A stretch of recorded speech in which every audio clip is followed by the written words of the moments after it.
Diduga balas dendam, tawuran antar remaja kembali pecah di perbatasan Medan Belawan dan Medan Labuan, Sumatera Utara. Tawuran memaksa pengguna jalan berbalik arah.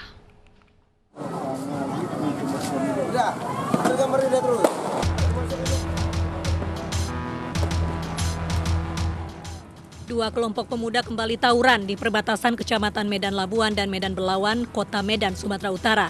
Mereka saling lempar batu, botol kaca, hingga petasan.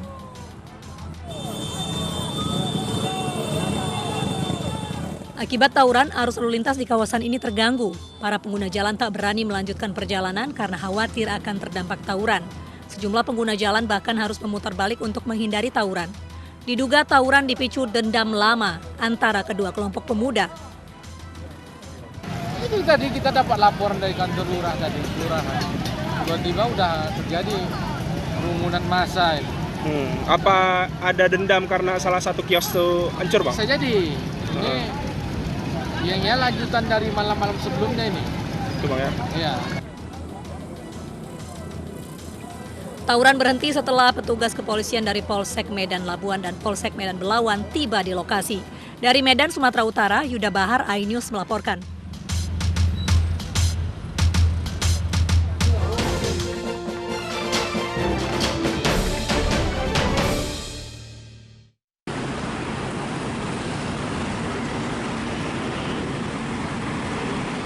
Pemerintah Kota Makassar memberikan 1 hari istimewa bagi pengemudi ojek online. Hari Selasa akan ditetapkan sebagai hari ojek online di mana masyarakat diimbau memakai jasa ojol. Kebijakan ini diterapkan untuk membantu para pengemudi ojek online yang terkena dampak ekonomi selama masa pandemi. Guna memastikan kebijakan tersebut optimal, tarif parkir di hari ojol akan dinaikkan hingga 10 kali lipat. Wacana ini pun menuai pro dan kontra di tengah masyarakat. Biaya parkir sebesar 150.000 kalau saya tidak salah, itu kan terlalu mencekik dan ada yang harus transparan. Hasil pembayaran 150.000 untuk apa?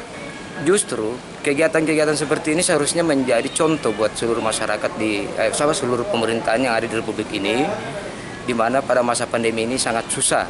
Kasihan kan teman-teman ojol di saat masa pandemi ini. Menjawab pro dan kontra yang bermunculan, Wali Kota Makassar Ramdan Pomanto menegaskan, kebijakan ini masih akan dikaji mendalam dan baru akan dilakukan simulasi 1 bulan ke depan. Harus ada regulasinya, tidak anak-anak begitu. Harus dikaji, ada kajian akademiknya. Kemudian saya kan bilang bahwa saya uji coba simulasi 1 bulan ini. Nanti bulan depan kita mulai. Hari ojol diharapkan dapat membantu meningkatkan penghasilan para pengemudi ojek online.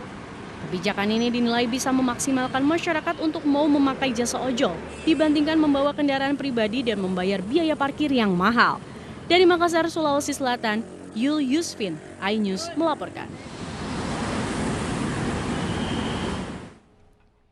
Pemirsa, pandemi COVID-19 menjadi momentum bagi BUMN untuk bertransformasi menjadi lebih akuntabel, profesional, dan transparan. Selain meningkatkan efektivitas bisnis, BUMN juga berkomitmen memaksimalkan pelayanan kepada masyarakat. Menteri BUMN Erick Thohir akan berkolaborasi dengan pihak swasta untuk percepatan pemulihan ekonomi Indonesia. Salah satunya dalam upaya meningkatkan produk UMKM melalui transformasi departemen store Sarina. Gedung legendaris ini nantinya akan menjadi wadah bagi produk lokal untuk go internasional. Our strategic roadmap is based on 5 pillars that act as guidance. One of them, business model innovation, includes developing a mutual ecosystem and cooperation with private sector.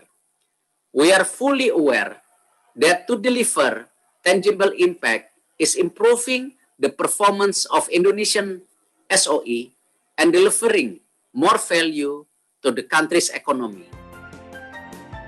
Sementara itu dalam MNC Group Investor Forum 2021, Eksekutif Chairman MNC Group Haritanu Sudibyo mengajak seluruh pihak untuk berkontribusi dalam pemulihan ekonomi Indonesia. Karena sinergitas memegang kunci penting dalam percepatan ekonomi. MNC Group is committed to contributing in Indonesia recovery from the challenging situation due to COVID-19 pandemic. We believe that much vaccination against coronavirus conducted globally, including in Indonesia, has brought light to us. Recovery story has just been started in all aspects, not only in health but also economy and many other fields. MNC Group berharap dengan adanya webinar ini akan mendatangkan lebih banyak peluang investasi ke tanah air dan memuluskan jalan perusahaan lokal untuk melakukan ekspansi bisnis secara global. Tim Liputan iNews melaporkan. Vaksin COVID-19 asal Inggris AstraZeneca yang baru datang kemarin mendapat izin dari Badan Pengawas Obat dan Makanan. Selengkapnya usai jeda.